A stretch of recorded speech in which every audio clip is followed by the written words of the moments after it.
Olá pessoal, estamos no ar com você com o Dinheiro de Hoje, seu programa sobre investimentos aqui nessa parceria entre a Com Dinheiro e a BBC News, para trazer para vocês sempre as melhores mentes do mercado, quem faz o mercado financeiro brasileiro acontecer, um bate-papo leve, mas destrinchando ali tudo o que há de novidades, o que você não pode ficar de fora, preparando, treinando você a montar um portfólio melhor a cada dia. E hoje nós vamos falar com o Rodrigo Tognini, que é CEO lá da Conta Simples, para bater um papo sobre um movimento recente aí da companhia.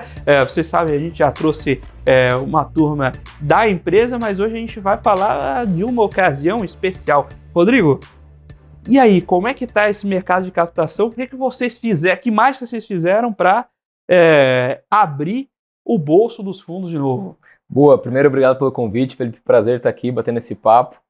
Essa é uma pergunta que me veio bastante depois que a gente anunciou a rodada. Foi uma rodada grande, né, de 200 milhões de reais, e começamos o ano. A gente está falando que agora essa fase, a galera falava do inverno das startups, agora a gente está falando que é a primavera das startups. Então o negócio está começando a florescer de novo. E acho que o processo em si, ele foi muito rápido para a gente. Por alguns fatores. O primeiro, a gente nunca se preocupou em querer construir a empresa pensando para o investidor e para o fundo. A gente sempre se preocupou em construir a empresa pensando no cliente. Como que a gente gera um melhor produto, como que a gente atende melhor, como a gente tem um economics financeiro mais saudável e, obviamente, como que a gente mantém um ritmo de crescimento acelerado, constante e previsível. Então, quando a gente fez o aporte, que foi o primeiro grande aporte, o Series A, que foi 121 milhões de reais, a gente pegou aquele capital e falou, esse capital é um capital que a gente vai usar e se não quiser nunca mais captar na história da empresa, a gente vai fazer. E aí, o primeiro movimento ali foi os fundos que entraram quererem acelerar crescimento, querendo piorar, não entrar num prejuízo de economics, mas piorar um pouco as nossas margens para pensar em crescer mais rápido. E aí logo veio o cenário ali, início de 22, 23, né? Com o inverno das startups, os valuations derretendo, aquela coisa, os fundos que vieram para o Brasil falando que ia para fora, ia voltar para fora, nem olhar mais para o Brasil, e não vai ter mais capital, não vai ter mais capital. E aí a gente, junto do board, falou, vamos se preparar para não queimar tanto dinheiro como a gente estava pensando em queimar, pensando só em crescimento, e vamos tentar buscar um crescimento com uma sustentabilidade financeira. E foi o que a gente perseguiu. E aí fechamos 2022 com um bom crescimento, e aí entramos em 2023 nessa trajetória que a gente estava mirando atingir o break-even em algum momento, não em 2023, mas em algum momento agora, 24 ou 25, né? Esse era o nosso target. Só que os desafios que a gente foi tendo, a gente foi conseguindo superar eles de forma tão positiva, que a hora que a gente olhou para o resultado, a gente estava crescendo a uns 20, 25% acima do nosso forecast, conseguindo controlar as despesas e investimentos bem acima do que estava projetado. E aí, a hora que a gente olhou, de repente, ali, final do primeiro semestre, a gente estava numa trajetória muito próxima já a um break-even, né? E aí, a gente acabou indo para esse break-even, chegando no final do último quarto, né, no final do ano. E aí, os investidores que acompanharam a gente, né, que entraram lá no Series A, um deles tem porque muitos desses fundos tem o fundo Early Stage, que investe em startups mais Early Stage, Seed, Series A, e tem os fundos de Growth, né, que pega Series B para frente. Então a gente fez um Series A e começou a entrar na trajetória de um Series B. E aí um fundo falou, por que vocês não fazem um extension do Series A? A gente, não precisamos, realmente não precisava, né, em termos de capital. Mesmo assim eles quiseram engajar. E aí de repente eles colocaram um term sheet na mesa, e a gente olhou para aquele term sheet e a gente falou, mas isso aqui não é um term sheet de extension, isso aqui é quase um Series B. E a gente tinha já a visão de fazer um Series B em algum momento esse ano, né? Pensando nos projetos, planos, posso detalhar mais o que a gente tem aqui em mente do que a gente já estava pensando e vamos explorar. Mas a gente falou, dados os planos que a gente tem, por que a gente não antecipa essa rodada? E a gente acabou negociando, os termos ficaram muito bons em termos de valuation, em termos de capital que a gente levantou, em termos de timing, né? Porque você fazer uma rodada com investidores que já são seus investidores, você não aumenta muito governança, você não tem que mudar muito da estrutura, o processo tende a ser mais tranquilo, e foi realmente. Então, do momento que a gente engajou, né, que foi ali final de outubro, ao momento que o dinheiro pingou na conta, entrou na conta, que foi um pouco antes do Natal, deu 1 mês e meio, né, para um cheque de 200 milhões de reais. Então, e aí a gente anunciou isso no começo do ano, e aí a galera, o que aconteceu? E aí acho que respondendo diretamente a pergunta, os investidores sempre tiveram o capital. Os fundos eles estão capitalizados, eles têm dinheiro, eles têm o que a gente chama de dry powder. O que aconteceu foi, as empresas que queriam captar eram as empresas que não estavam financeiramente saudáveis. Então os fundos, com receio do portfólio que eles tinham das empresas que não estavam bem, falam assim, pô, por que eu vou investir em mais empresas que não estão com um econômico saudável? Quero segurar esse capital para pegar as que estão saudáveis. Só que as que estão saudáveis, elas não estavam querendo captar. Então, o investidor queria colocar dinheiro numa empresa que não queria captar e o múltiplo, ao mesmo tempo, das empresas que queriam captar, estão ainda totalmente descorrelacionado com o que faz sentido. Então dinheiro tem, startup boa crescendo tem, o negócio é que o match tá um pouco mais difícil, mais desafiador, né? Pelo apetite de investimento e pela demanda. O dinheiro está lá, o múltiplo fica naturalmente enxugado, tanto por movimento de juros quanto pelo desespero de quem não estava conseguindo captar, e aí você acaba tendo poucos negócios que façam sentido, que ao mesmo tempo que os fundos estão procurando empresas melhores, as empresas melhores não vão querer um múltiplo que o mercado eventualmente condiciona, né? Aí e aí faz todo sentido você acabar indo para a mesa com alguém que você já conheça, né? Perfeito. Porque aí o fundo se sente mais confortável no múltiplo mais adequado e a empresa sabe o que o fundo precisa enxergar e não é mais conversa. Já foi comprovado, já tem o track record. E conforme a empresa cresce, entra em uma fase mais madura, o economics fica mais previsível, você consegue ter análises mais fundamentalistas e técnicas. Numa empresa que está levantando para lançar um primeiro produto, ou está tentando achar um primeiro canal de expansão, a dúvida é muito maior. Então a confiança passa muito mais em relação ao time fundador, a quem toca o negócio, do que de fato ao business em si, né? Nessa fase já que a gente se encontra, isso conta muito, porque no final do dia o investidor ainda espera que todo esse time fique aí bons anos no negócio, mas o resultado, o economics, já tem insumo para fazer mais projeção, para ter uma previsibilidade melhor, então isso conta bastante. E como você comentou de não mudar muito a estrutura de governança, deixa eu aproveitar aqui sua participação, se passando por rodada A e rodada B, conta um pouquinho para a gente de como quais são usualmente as diferenças nas rodadas, né? E aí já olhando um pouquinho para frente, o que poderia fazer uma chamada de novas rodadas e o que é saída para essa turma, porque provavelmente o Series A já está naquele períodozinho de começar a pensar a saída. Uhum. E como vocês vão ajudando e tendo essa interlocução com o investidor para casar esses timings? Excelente pergunta. Eu acho que o mundo de Venture Capital ele tem as fases, né? Então a gente tem a fase, vamos falar assim, pré-seed, que é a fase, não é nem early, é super early, né? Então que geralmente são investidores como anjos ou aceleradoras, né? Então esse é o perfil de investidor. Aí entra para a fase early stage, que é rodada seed, rodada semente, rodada Series A. E aí entra na fase growth stage, late stage, que é Series B, C, D, e aí já entra pré-IPO, por exemplo. Para cada uma dessas fases tem investidores específicos, né? Porque depende do tamanho de cheque, do nível de alocação que o fundo busca. Então, fundos pré-IPO, eles não estão, às vezes, interessados em ter 20%, 25% do negócio. Um fundo que investe no seed, ele já tá querendo pegar 15, 20, um Series A, mesma coisa. Só que o tamanho de cheque é totalmente diferente. Quanto que um pré-IPO vai fazer cheque, às vezes cheque de 100 milhões, às vezes cheque de 150 milhões, 200 milhões, 300 milhões. O fundo que está no early vai fazer cheque de 1 milhão, 5 milhões, 10 milhões de dólares, né? Então tem essa diferença. E aí a gente começa a ver os fundos que entraram lá atrás, no anjo, no seed, quando começa a entrar para essa fase mais growth, já existe interesse de saída, né?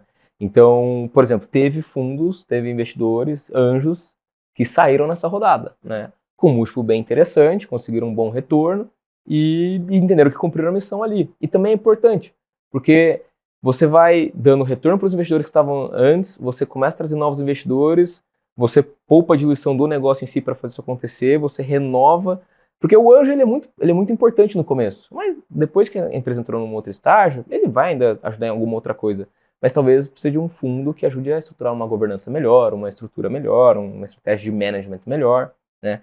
Então isso acontece. Mas ao mesmo tempo também tem fundo que entrou lá no começo e quer segurar até o final. E essa diferença eu vejo muito em perfis de fundo. Então tem fundos que têm um capital proprietário que predomina.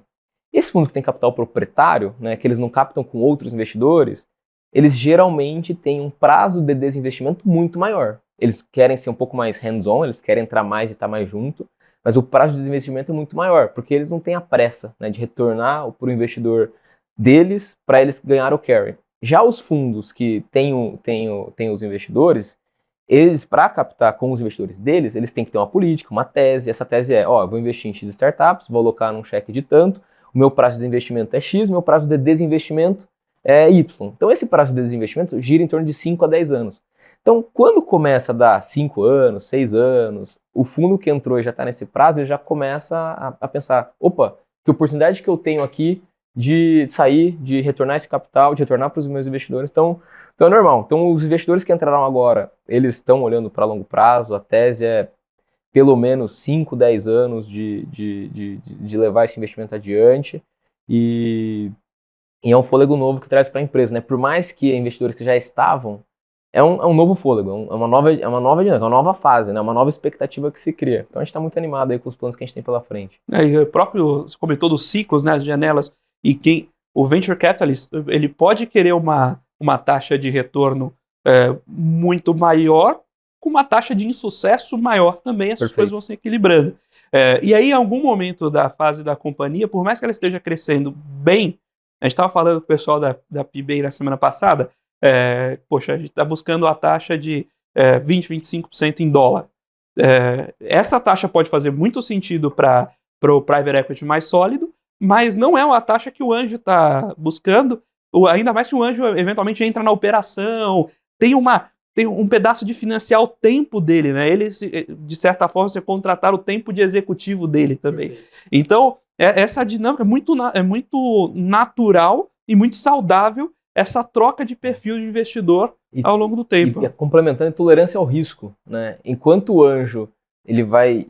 estratégia como o investidor anjo, é importante ele diversificar em 10, 15, 20 startups, então é ok 10 dessas não darem certo, outras 5 darem super certo e pagar o retorno das que não deram. Por isso que o cheque é menor, você pulveriza mais. O private equity, ou o growth fund, o pré-IPO, a taxa de erro dele, de insucesso do negócio, tem que ser 0, né? Então o apetite a risco é bem diferente. Então muda bastante a dinâmica, né? Então também foi interessante acompanhar, né, essa trajetória, porque a gente pegou desde investimento anjo, agora até investidores de growth stage, mesmo que são os mesmos fundos, mas as dinâmicas são diferentes. A expectativa de retorno é diferente, o nível de pressão é diferente, né? Então tem sido uma trajetória bem interessante. Vamos falar de nível de pressão. Como é que... a gente sabe que, de novo, conforme a dinâmica de dinheiro, o fluxo de dinheiro da economia mudou, o próprio perfil do investidor do fundo mudou, e isso impacta na forma como o fundo interage com as empresas, né? Então, como é que foi essa conversa nos últimos meses em termos de ajuste, adequação do plano para geração de caixa? Você comentou que vocês já tinham feito essa revisão, o fundo ajudou nisso, né? Como é que está essa dinâmica justamente na originação de caixa via negócio e como os prazos se diluem, os fluxos de caixa vão se ajeitando às perspectivas de mercado? Perfeito. Então, quando a gente levantou o Series A, existia uma tolerância, a uma queima de capital. E quando o mercado deu toda aquela queda, aquele boom e todo aquele congelamento dos investimentos, existia uma pressão para quando que vai vir o break-even, né? Até então, eu falo, antes desse momento, quando eu ia falar com os fundos e conversar, fazer relacionamento, a pergunta era, qual que é a sua taxa de crescimento anual, sua taxa de crescimento mensal? Essa é a primeira pergunta. Depois que aconteceu tudo isso, eu ia conversar com os fundos, qual que é a sua margem bruta, qual que é a sua margem EBITDA, se você não gerar caixa, quando que você pretende gerar caixa? Então mudou. Então antes eles estavam olhando só o top line lá da DRE, agora eles começaram a olhar o bottom line. Mas eu entendo que é o que faz sentido. E aí, pegando esse gancho, quando então o fundo no Series A entrou, os fundos, né, foram 3 principais. Base 10, Valor e o Gem Fund. Quando eles entraram, existia uma tolerância à queima do caixa. E aí a gente deu o inverno, a gente começou a se ajustar. E aí a gente colocou o plano de path to break-even. Quando a gente atingiu e veio o interesse de um novo capital, eu falei, olha, se a gente vai trazer um novo capital para fazer investimentos, esses investimentos é pensando em destravar valor a médio e longo prazo, ou seja, a gente investe agora para começar a colher em 1, 2, 3 anos. Então, o dinheiro que a gente investir não vai ter um retorno imediato, porque a gente tem que abrir novas linhas de negócio, tem que investir em mais produtos, tem que explorar novos canais de aquisição. Então, tudo isso envolve você investir em mais time, em mais produto, em mais canal, em mais marketing. Isso vai fazer com que você volte a queimar caixa. Então, a gente vai para esse cenário. Beleza? Beleza. Então, esse foi o primeiro alinhamento. E aí, qual que é o ponto? Qual que é o nível base que a gente está disposto de ter em termos de queima de caixa, de burn, né? Então esse é o primeiro alinhamento. O segundo, em quanto tempo a gente espera isso acontecer, né? Até porque hoje, se você for tentar fazer, a gente estava conversando, né, em off, mas antes de a gente ter agora para ter um IPO, é importante ter lucratividade, importante ter esse path to break, importante ter essa visão futura.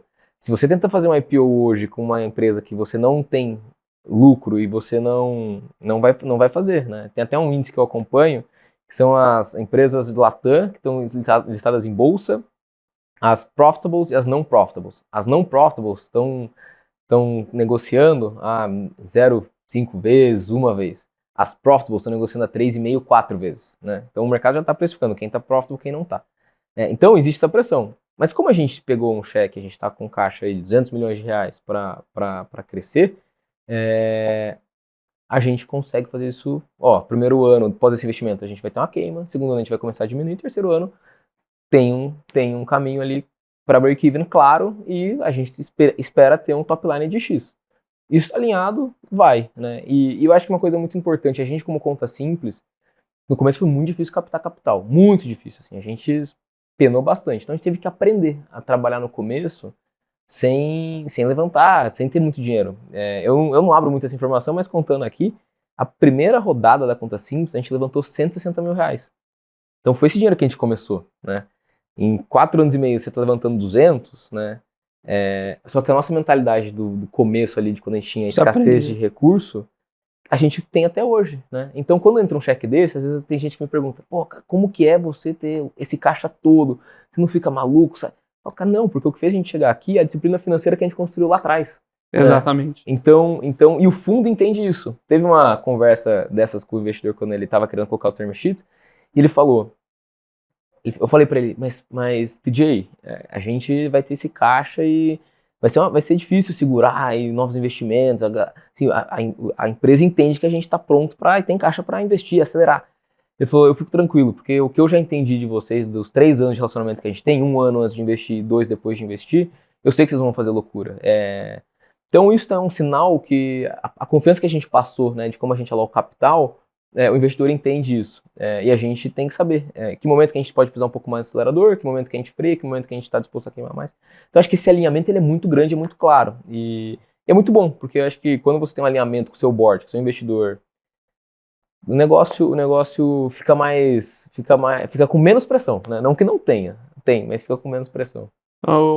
O Rafa Pasquarelli, que foi meu sócio na Com Dinheiro, ele teve aqui no programa conosco também, ele sempre fala o seguinte, algumas empresas têm a maldição de começar com muito dinheiro. É perfeito. E se vocês podem, quem está assistindo a gente, pode dar uma olhada em algumas, por exemplo, banco, quando estava na onda de criação de corretora, criaram as próprias corretoras digitais. Sim. E o que aconteceu com elas um tempo depois? Não vira. Por quê? Você é muito tolerante à queima de caixa e você não cria uma estratégia, você não força a se criar num ambiente inóspito. Perfeito. Então, você sempre acha que o dinheiro, que a solução é puxar mais dinheiro do pai. Aí isso tende a não criar uma boa cultura na companhia. Com certeza, eu concordo. E eu vi isso. E no começo foi difícil entender. E quando a gente estava começando e não conseguia captar, a gente olhava para o lado e falava, pô, mas olha aquela empresa ali no PowerPoint levantando 10 milhões de dólares, 5 milhões de dólares. Olha aquele outro. Injusto isso é injusto, né? Eu agradeço demais que eu recebi um monte de não no começo, porque agora o resultado é completamente diferente, né? E, infelizmente, Empresas que conseguiram captar um bom dinheiro no começo não conseguiram achar o caminho de crescimento. E é infelizmente, porque é uma seleção natural, o mercado de venture capital, de startup, natural, isso é dado, isso é estatístico, né, isso é um fato.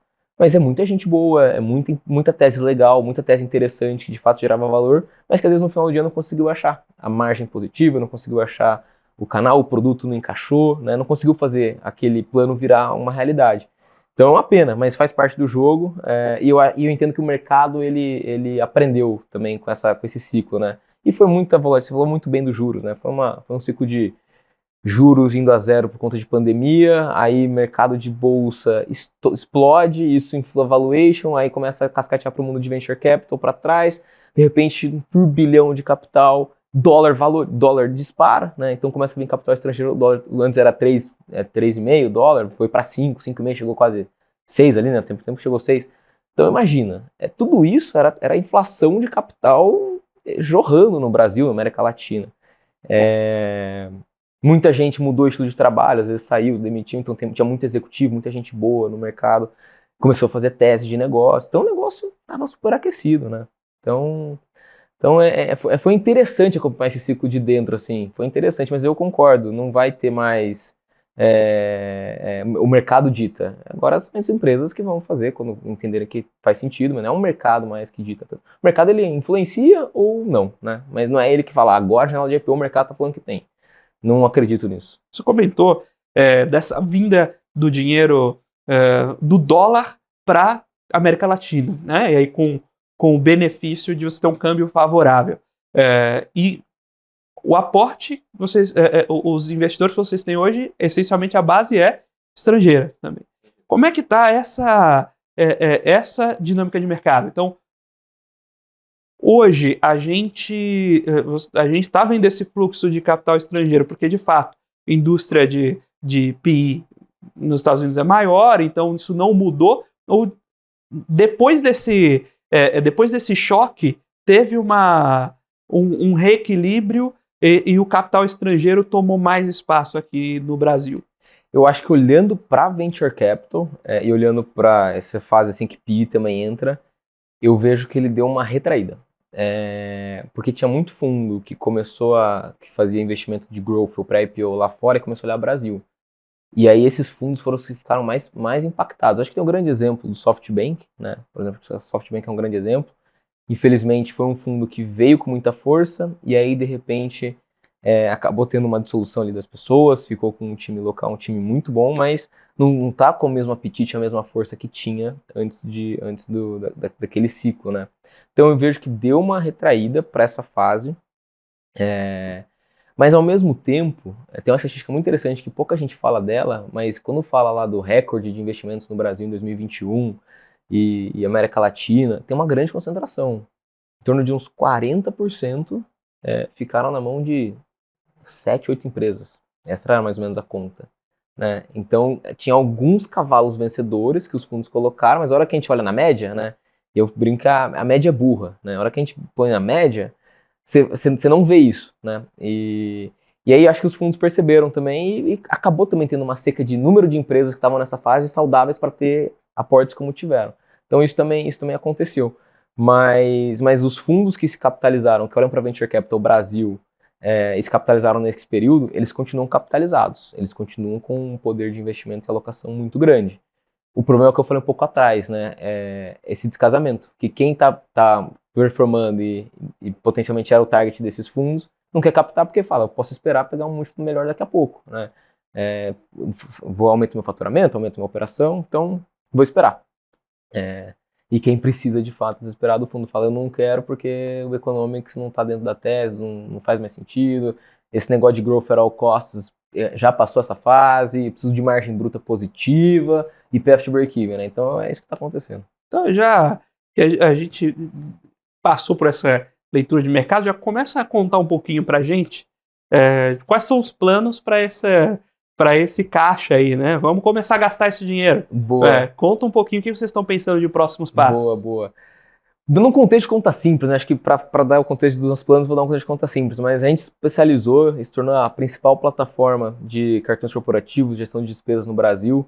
A gente atende hoje 30 mil CNPJs, ano passado a gente transacionou, né, total de volume transacionado, mais de 17 bilhões de reais, então o negócio tem uma proporção grande. E o nosso principal produto, que a gente começou como uma conta corrente, que não é mais o principal produto, se tornou a plataforma nossa de gestão de despesas com um sistema de múltiplos cartões corporativos. Então a gente ajuda as empresas a gerenciar melhor as despesas financeiras, a controlar, ter mais autonomia, mais descentralização desse pagamento, e a gente oferece junto um software de gestão que é justamente onde a gente entrega o valor, né, de controle, de economia de tempo e tudo mais.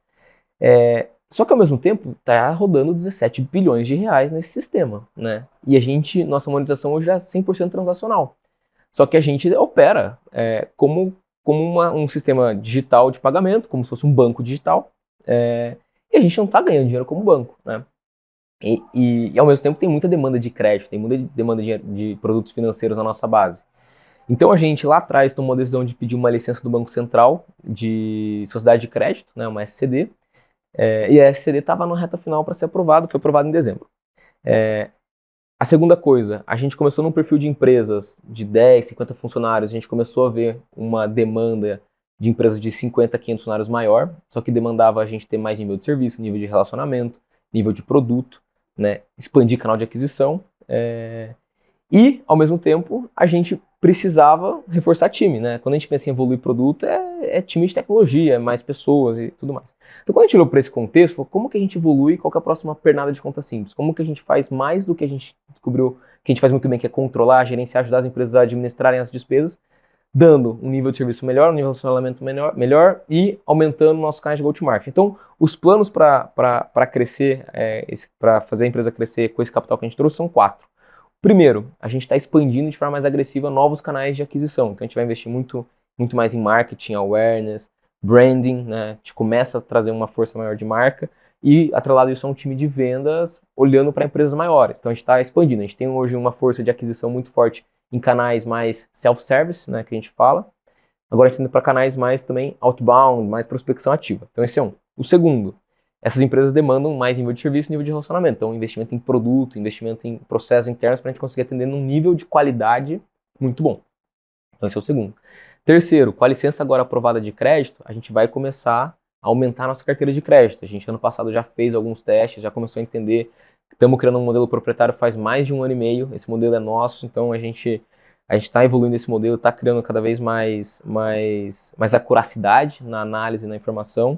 Só que a gente divulga quase nada esse produto, né? Então a gente vai começar a divulgar mais, vai começar a ter mais demanda de cliente, a gente vai começar a gerar mais essa operação, só que matéria-prima de um produto de crédito é dinheiro, né? Então esse capital, parte dele é para isso também, e com a SCD, com a licença, a gente consegue abrir novos produtos de forma interna e mais rápido, sem depender de terceiros, né? E o quarto aqui, a gente começa a pensar como que a gente acelera o desenvolvimento do nosso software de forma inorgânica. Então a gente tem um pensamento de M&A também em algum momento, a gente já fez um em 2022, que foi a compra da HackerAds. A gente pensa em M&A em algum momento, principalmente porque quando a gente olha as despesas corporativas, a gente pode separar em jornadas específicas, né? Então tem despesa das empresas que é pagamento de software, pagamento de SaaS, né, online, compra não presente. Tem despesa de viagem, tem reembolso, tem folha, tem imposto, né? Como que a gente consegue dar jornadas específicas no nosso software, né? E por trás ter todo o sistema de pagamento e os produtos de crédito junto. Então, quando a gente olha para esse ecossistema que a gente está criando, a gente começa a pensar como que a gente acelera tudo isso. E o produto pode ser evoluído de forma rápida com um M&A, pensando em adquirir empresas que estão fazendo jornadas específicas dessa, a gente incorpora, que é exatamente o que a gente fez com a HackerAds, né? E agora a gente está internalizando. E então tem sido bem sucedido, então isso dando um check nessa estratégia, a gente pensa em olhar para outros também e acelerar. Maravilha, vamos bater esse papo com o Rodrigo Tognini, CEO da Conta Simples, aqui sobre o mercado de Venture Capital Private Equity no Brasil de dentro. Agora a visão de quem recebeu esse aporte, teve essa conversa com os fundos e tem diariamente essa conversa com os fundos de investimento, trazendo um pouco da sensação de momento, a evolução desse mercado e naturalmente o dia a dia de uma empresa investida. Agora nós vamos para um breve intervalo, mas fique por aí, sabe que é rapidinho, em 1 minutinho a gente está de volta. Até já. Olá pessoal, estamos de volta aqui para o segundo bloco do Você com Dinheiro de hoje, batendo papo com o Rodrigo Tognini, CEO da Conta Simples. A gente conversou bastante sobre como é a interface da empresa com os fundos investidores, para a gente entender essa ponte e olhar esse mercado de Venture Capital e Private Equity de dentro. E agora eu queria puxar, né, a gente terminou o último bloco falando dos caminhos do investimento, né, onde a gente vai gastar um pouco desses recursos, né, e aí você começou a beliscar um pouquinho de crescimento inorgânico. A gente está aqui fazer a pergunta, nem todos podem responder. A Bianca está aqui, né? Se ela puxar a orelha, se falar alguma coisa que não podia, mas eu tenho que. Minha função é perguntar. Né? E queria saber o que vocês já têm no radar de próximos passos aí para inorgânico e como é que está o mercado de inorgânico, que a gente falou bastante de investimento financeiro, mas um pedaço importante do M&A é aquisição estratégica. E aí, no caso, vocês na posição de hunters, né? Olha, sendo bem sincero, se tivesse alguma coisa eu também não ia falar, mas não tem nada. E como é que eu vou saber se não tem nada mesmo agora? Não tem nada. Não tem, acho que é um ponto importante para falar de M&A, como que a gente olha, né? E o processo que a gente fez com a HackerEds também trouxe bastante desse olhar e reforçou. A gente olha por 4 ângulos, né? O primeiro, o M&A tem que estar atrelado a uma estratégia da empresa, né? Segundo, preço, né? O preço vale ou não vale? Terceiro, qual que é a sinergia, porque a gente pensa em fazer M&A de tecnologia, né? Integrar produto, sistema. Qual que é a potencial sinergia dos produtos? Quão difícil, quão complexo é isso? E quarto, mais importante, cultura, pessoas, time. Então, se uma dessas 4 coisas não tão adequadas, a gente não faz. Não quer dizer que a gente não fica ativamente olhando o mercado. A gente olha e depois da rodada anunciada, apareceu muita gente batendo na porta, jogando teasers, né? Então a gente dá uma espiada. Mas hoje, dos 4 pilares, não está conectando com a estratégia. Por quê? Hoje, se a gente faz algum M&A pensando já agora, a gente tira foco do que a gente tem que construir interno, né? Então a gente está concluindo a integração da HackerEds, né? Que vai até mudar de nome, vai ter todo um trabalho ali de mudança de marca e a gente já integrou as estruturas, estamos só nos ajustes finais para entregar para o mercado um novo produto, né, e integrado agora. Então, se a gente abre um outro capítulo desse, a gente não tem estrutura interna para conseguir fazer. Então, pode vir aqui o melhor de um preço. A gente não vai fazer. A gente pensa em fazer isso, começar a olhar de forma ativa segundo semestre desse ano. E aí é um processo que, para engajar, analisar, entender, não é um processo que leva 2, 3 meses. Então a gente pensa, se for fazer algum M&A e anunciar para o mercado, isso vai ficar provavelmente para o primeiro semestre do ano que vem, né? Então é mais ou menos essa ideia. Mas que a gente olha para o mercado, a gente olha e a gente tá de olho aí. Tem um ponto aí, né, que especialmente quando você faz um M&A com muito olhar na sinergia, a sinergia geralmente é mais do que 100% do valor do deal. Então, se você, às vezes, isso que você falou, podia ver o melhor deal em preço, eu não sei se é tão claro quem está assistindo a gente, mas o quanto isso é forte e verdadeiro. Por quê? E se você não tem braço para gerar sinergia, né, ainda que o deal saia de graça, valeria mais a pena você esperar, deixar a empresa correndo por fora, deixar ela crescer, amadurecer em algumas frentes, do que incorporar a companhia e matar o crescimento dela. Perfeito. Então esse é o caminho, foi mais ou menos o que a gente fez com a HackerEds. Quando a gente comprou, fez a aquisição, o timing estava um pouco descasado. Então eles ficaram mais standalone por um tempo, a gente começou a pensar algumas integrações, e aí percebeu que a gente tinha que ir 100% para uma integração via produto e time, né? Só que isso foi um processo que a gente teve ao longo do caminho, porque, de novo, por mais que eram empresas com tamanhos diferentes, são 2 startups com ritmo de crescimento acelerado, né? E startup que cresce em ritmo acelerado, pode ter certeza. Tem bagunça. Tem processo que não está azeitado, tem estrutura que está ainda, que não está 100% estruturada, tem mudança de rota rápida, né? Então a gente entendeu que se a gente quiser fazer algum outro M&A agora, não é o momento. A gente com o cheque que entrou, a gente tem muita coisa que a gente está estruturando, né? Então isso gera essa bagunça, mas faz parte do ciclo, e aí a gente, entrando com as avenidas claras, daí a gente fala, opa, agora é o momento. Que vai ficar para analisar o segundo semestre e ano que vem. E você comentou de integrar time.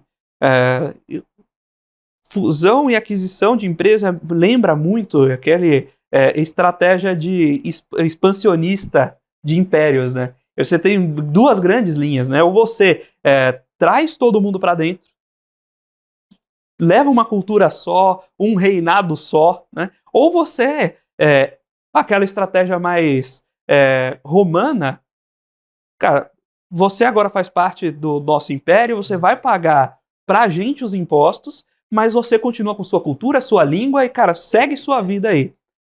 Essas duas estratégias, elas têm benefícios e contrapontos muito bem definidos, né?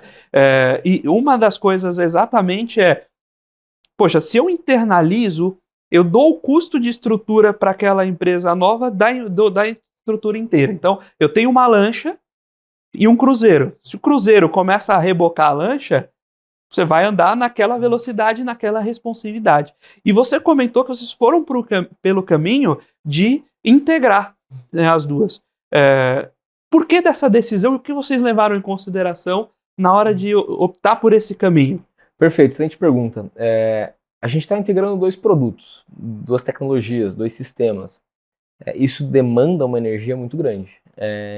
Então, quando a gente olhou para a operação da HackerES de uma forma standalone, por mais que tinha crescimento, por mais que tinha muita coisa para ser construída de forma desacoplada, o grande valor do deal não estava na operação standalone, porque a gente não comprou uma base, ou não comprou algo para incorporar P&L, né? Se fosse algo para incorporar P&L, era uma coisa. A estratégia foi como que a gente dá mais experiência para os nossos clientes na hora de gerenciar as despesas, na hora de ter mais controle, na hora de ter mais eficiência, nesse caso dentro de uma jornada de compras de anúncio, né? Então, como que a gente faz isso de uma forma integrada? Não tinha como pensar e falar, vamos deixar as duas empresas acopladas, a gente faz um repasse. Era mais fácil deixar cada empresa separada e faz a estratégia de co-marketing, de parceria, aí chama lá como quiser. Mas como a gente quer uma jornada integrada, que o cliente consiga ter essa experiência dentro do produto e consiga navegar, a gente começou a ter que integrar. E aí, os times e os recursos são escassos, né? Escassez gera necessidade de foco, necessidade de estratégia bem definida. E aí, como a estratégia era capturar essa energia, não fazia mais sentido a gente deixar o time se dividindo entre a parte ele se dedica para focar na operação standalone, parte ele se dedica para fazer a integração. Não ia rolar no tempo que a gente precisava e não tinha mais essa veia, né, que a gente estava vendo de acontecer. Então a gente falou, vamos ir para um foco 100% de integração, e aí a gente começou a fazer esse caminho no final início do segundo semestre do ano passado, começamos a estruturar todo esse phase-out e tem aí, em breve, temos boas notícias para dar para o mercado. E com a sociedade de crédito, agora vocês tem um pedaço de regulamentação pelo Banco Central também, né? E como é que essa dor ali dentro de se ter o guarda ali sempre olhando o negócio de perto? A gente sempre foi uma empresa que, mesmo que não tinha licença diretamente, a gente sempre soube que o Banco Central estava olhando para a gente de forma indireta, né? Então a gente sempre buscou ter governança, ter estrutura.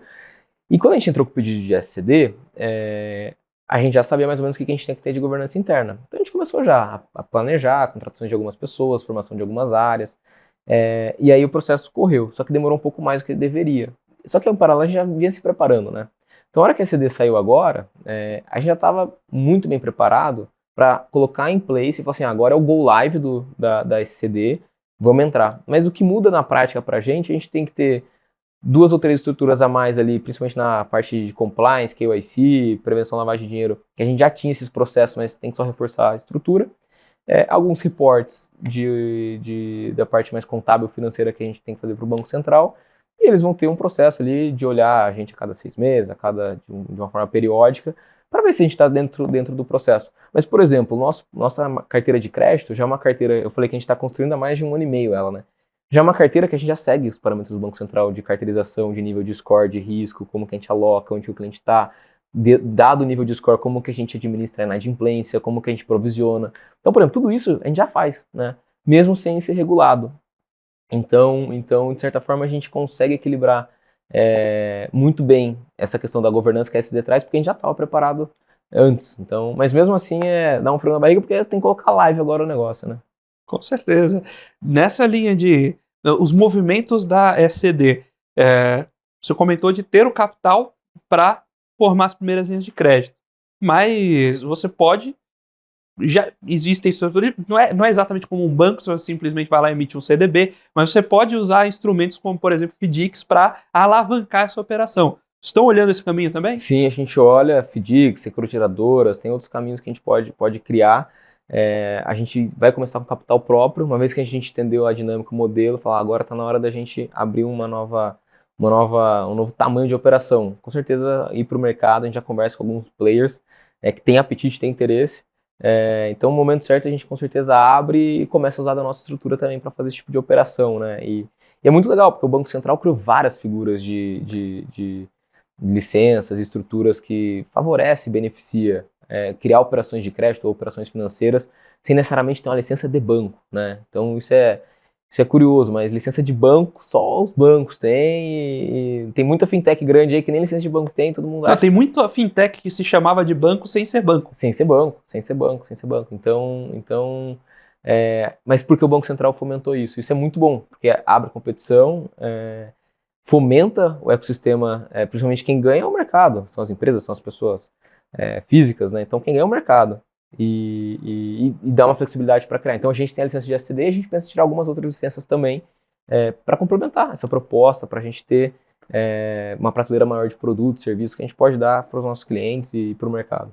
Você comentou de avançar, né? Começar olhando as empresas pequenas e avançar para as médias.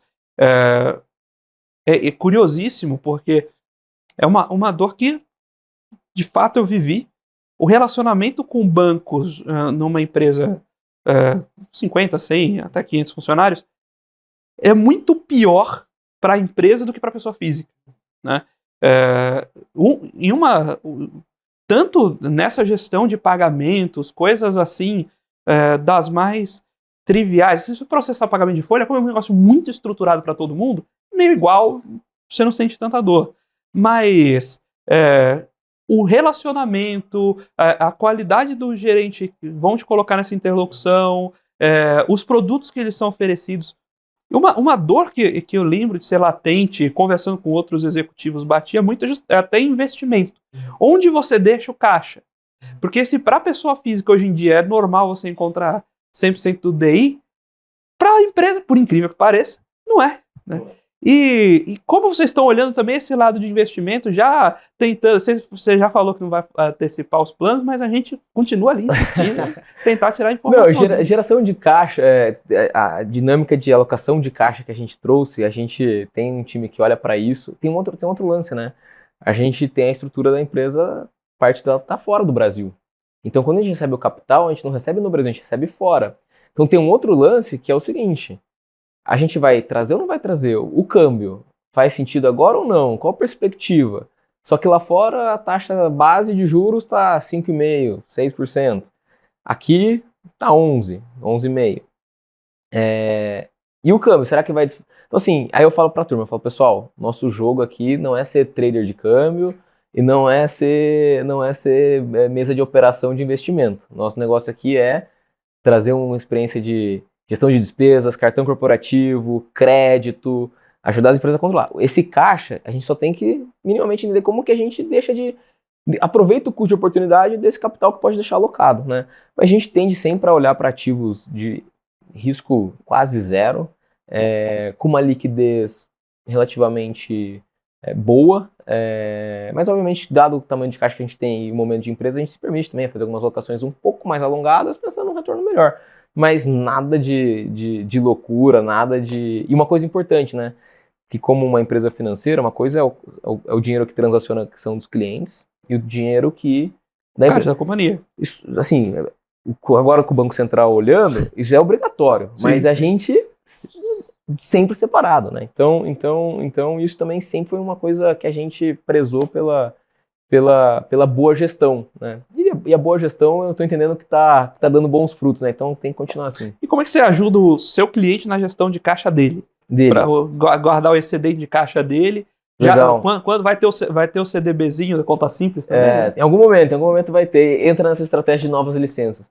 Mas a gente tem um produto, né, que a gente oferece para o cliente uma rentabilidade atrelada ao CDI automática, já com liquidez diária em conta, descontado de IOF e de imposto de renda. Então, o saldo que fica em conta do cliente, na conta de pagamento, já tem essa liquidez diária. Então, tem muita startup, por exemplo, que levanta capital e fala, ó, quero deixar meu dinheiro aqui porque aqui tem uma liquidez diária, isso é muito bom, o dinheiro vai trabalhar e beleza, e é exatamente para esse produto. E o produto que está por trás é o quê?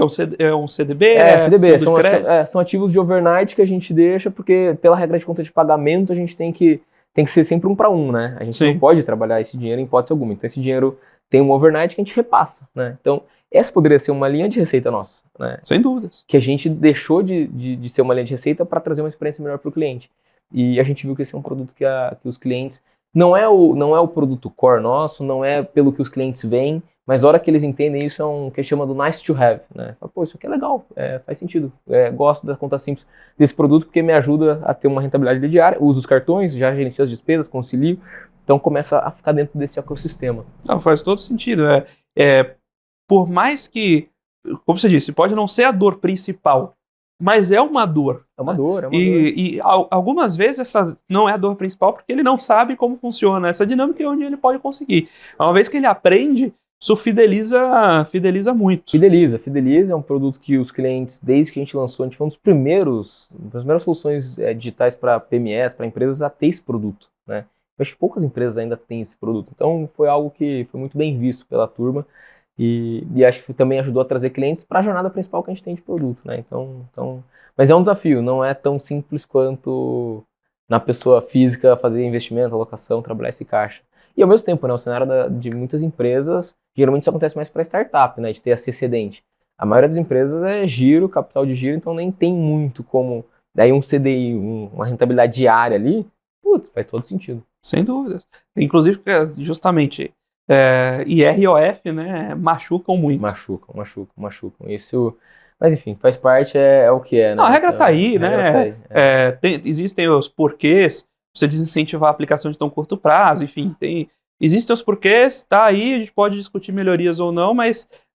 Tem como achar caminhos mais eficientes ou menos, né? Acho que quem consegue entender isso melhor, sem sombra de dúvida, gera um excedente de caixa ainda melhor. Então... E essa ida para mercados um pouco superiores, você comentou de ter uma equipe de relacionamento e ter essa troca mais próxima. Como isso está se pagando? Ou seja, querendo ou não, quando você... Objetivamente, você coloca um vendedor na equipe, é diferente de você só vender passivo. Sim. Né? Então, você tem uma mudança de CAC. E como isso se encaixa na estratégia de médio e longo prazo do cliente? Excelente pergunta. Quando a gente olha, eu falei, né, um pouco mais cedo que a média é burra, né? Então, quando a gente olha a média dos economics, nosso, custo de aquisição, payback, lifetime, retenção de receita, quando a gente olha esses números, eles são muito bons, né? Só que a hora que a gente começa a segmentar e fragmentar, vamos fazer um recorte aqui para analisar empresas menores, né, da nossa base. Empresas ali de 10, 30, 40 funcionários. CAC, LTV bom, legal. Bom. A hora que a gente pega para as empresas maiores, é 10 vezes melhor. Então, e a gente fala, nossa estrutura hoje está pensando em atender todo mundo, né? Se a gente começa a trazer excelência, eficiência e uma estrutura dedicada só para esse canal aqui, vai obviamente ter uma piora, né, do custo de aquisição, do custo de servir, da margem de contribuição dessa linha de negócio, desse recorte da base. Mas como o economics é tão alto, a conta se paga, a gente tem margem de manobra, né? O desafio é como que a gente traz mais desses clientes de uma maneira escalável e repetitiva, né? Esse é o desafio. Mas e aí entra a estratégia de marketing, de awareness, de outbound, de produtizar essa experiência, né? Porque demanda tem, a gente vê que tem. A gente recentemente fechou um grandíssimo cliente e levou uma semana e meia o processo de prospecção, fechamento e implementação, né? E é uma empresa de mais de 1.000 funcionários. Então tem, né? Só como que a gente cria uma máquina, né, que consegue trazer uma empresa dessa por dia? O economics ele já se fecha, né, já se paga. E como você comentou de separar o dinheiro, né, o que é da empresa, o que é do cliente. Uma dor que o executivo de pequena e média empresa, nem o executivo, o fundador, né, o empreendedor, muitas vezes tem, é na mistura do que é pessoal e o que é corporativo. Primeira dor que vocês atendem, né, que é justamente a gestão de cartão corporativo e despesa corporativa, é uma perna disso importante, né? Você formaliza aquele fluxo de caixa de maneira independente, isso por si só é um avanço em governança. No entanto, quanto mais vocês entram nessa, de certa forma, gestão de caixa, que se aproximam mais dessa figura de banco, do dinheiro que entra e dinheiro que sai, mais perto vocês vão estar do empreendedor que paga a escola da criança por dentro da conta da empresa. Quais ferramentas hoje vocês têm para ajudar nisso, para disciplinar essa divisão?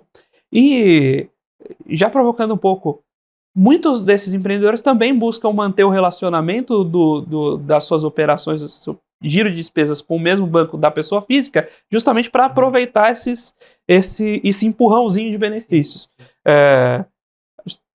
Como vocês olham essa dinâmica? Boa pergunta. Isso acontece mais para empresas de um porte pequeno. Sim. Né? Essas empresas de porte pequeno, elas também buscam ter relacionamento. Tem empresa listada em bolsa que eu soube que a família do fundador tinha o segurança pago pela companhia, mas não é, aí é exceção. Usualmente acontece com a empresa pequena. Com a empresa pequena. Mas a primeira coisa, quando a empresa entra para utilizar a conta simples e começa a primeira experiência, a gente faz toda uma jornada de onboarding que a gente ajuda as empresas a parametrizar os centros de custos que ela tem. Então, eu tenho despesa administrativa, eu tenho marketing, eu tenho despesa de tecnologia. A gente ajuda ela a parametrizar quais são os cartões e quais são os responsáveis para cada cartão, né? E a gente ajuda a definir, até em cima de um orçamento que ela tem, qual que é o parâmetro de gasto para cada uma dessas áreas, cartões. Então, a hora que a empresa entra, a gente já parametriza isso. E aí isso é fantástico, porque tem muita empresa hoje que não sabe quanto que gastou em marketing, não sabe quanto que gastou em vendas, não sabe quanto que gastou. Só que a hora que ela faz isso e começa a ver aquilo acontecer, naturalmente, quando ela surge essa despesa da pessoa física, ela aparece ali, né? E eu tenho certeza que o contador dessa empresa já avisou que aquela despesa não deveria estar ali, né? E aí ele tem que fazer uma gestão mais profissional do negócio, pegar aquela despesa, se esse é um valor importante, então distribui como um Prolabore, tira daqui, põe no Prolabore e paga na pessoa física, né? E eu vejo que as empresas que conseguem fazer isso de forma mais adequada e gerenciam melhor essas despesas, elas tendem a crescer mais rápido, porque elas são melhores geridas, elas têm melhor gestão. Então, tanto é que a nossa missão como empresa é libertar as empresas para que destravem seu máximo potencial. Então, quando a gente fala de libertar, é fazer com que as empresas olhem para essa parte de gestão e entendam que essa informação ela é valiosíssima para entender onde alocar, como gerenciar as despesas e como crescer mais, né? Então, mas essa correlação de empresas que gerenciam melhor as despesas e as finanças como um todo, com a taxa de crescimento, ela é muito clara. Muito claro, para startup, para empresa da economia real, para varejo, para empresa de serviço, né? Então, de certa forma, a gente vê que a gente tem ajudado uma boa parte aí da turma e estamos muito felizes em ver resultados. Tem empresa que começou com a gente, tinha 5 funcionários, hoje tem 250, 300, né? Então, é muito curioso. Eu vou puxar uma pergunta lá da estrutura conceitual de quando a gente pensa em projetos de expansão, a gente vende mesmo produto para mesmos clientes, mesmo produto para novos produtos para mesmos clientes ou novos produtos para novos clientes, o que seria a forma de expansão mais difícil. Quando você fala em subir um pouco, pegar das empresas pequenas para as médias, é uma forma de expansão vendendo os mesmos produtos para novos clientes. Mas essa foi a rodada de crescimento que vocês estão agora, né? Foi a decisão que vocês provavelmente tomaram lá no passado. Qual a próxima perna de crescimento? Vocês vão crescer mais em produto ou crescer mais em mercado? A gente continua crescendo em mercado, a gente quer ter uma base ainda maior de empresas num porte maior, como o PME, com os mesmos produtos.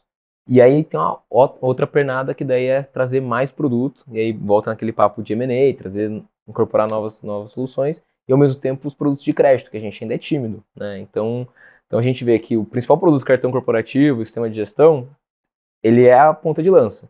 Mas tem crédito, tem outros sistemas que a gente pode trazer, englobar, abraçar, né? Então a gente vai equilibrando os dois pratos, né? Expandir base e aumentar o portfólio. Agora a gente está numa estratégia mais agressiva de expansão de base. Não que a gente não está olhando para novos produtos, em paralelo já está criando, já está desenvolvendo. Só que para um filho nascer leva um tempo, né? Então a gente tem que trabalhar aqui, paciência, mas esse ano vão ter boas notícias. Primeiro e segundo semestre a gente está muito animado. Então, quando tiver as novas notícias, vem aí de novo. Eu volto. Vamos compartilhando com a turma. Rodrigo, foi um prazer imenso receber você aqui. Já tinha conversado com seu sócio, já conversado com a CFO também da empresa. Vocês sempre são muito receptivos, sempre trazem muito, contribuem muito com essa experiência de vocês. Uma empresa relativamente jovem, mas passou por várias fases, e aí acaba trazendo contribuições relevantíssimas aqui para a gente. Fica à vontade para deixar seus contatos, os contatos da Conta Simples, quem quiser continuar acompanhando a trajetória da empresa, o espaço é de vocês. Pô, obrigado, Felipe, pelo convite, prazer estar aqui, a gente sempre gosta de ter essa troca. Bom, para quem quiser saber mais de Conta Simples, nosso site é contasimples.com, LinkedIn, rede social, a gente tem Instagram, LinkedIn e tudo mais. E quem quiser me acompanhar, eu estou bastante ativo no LinkedIn também, então Rodrigo Tognini. Maravilha, muito obrigado mais uma vez, Rodrigo, Valeu, pela Felipe. participação. Muito obrigado a Conta Simples por ceder aqui a participação do Rodrigo para a gente. E muito obrigado, naturalmente, a você, telespectador da BMC News, investidor e profissional de mercado, pela sua companhia, pela sua audiência. Você com Dinheiro vai ao ar de segunda a sexta, sempre aqui no mesmo horário, para trazer para vocês as principais mentes do mercado, quem faz o mercado financeiro brasileiro acontecer. Um bate-papo leve, mas também bastante profundo. Você saia daqui sempre com novas informações e pronto para ter um portfólio melhor a cada dia. Se você quiser saber um pouco mais sobre a Com Dinheiro e como ela pode ajudar você e o seu negócio, visite lá www.comdinheiro.com.br e deixe também seu e-mail, sua crítica, sua sugestão, seu comentário em contato@comdinheiro.com.br. Nós vamos ficando por aqui com você com o Dinheiro de hoje. Muito obrigado e até a próxima.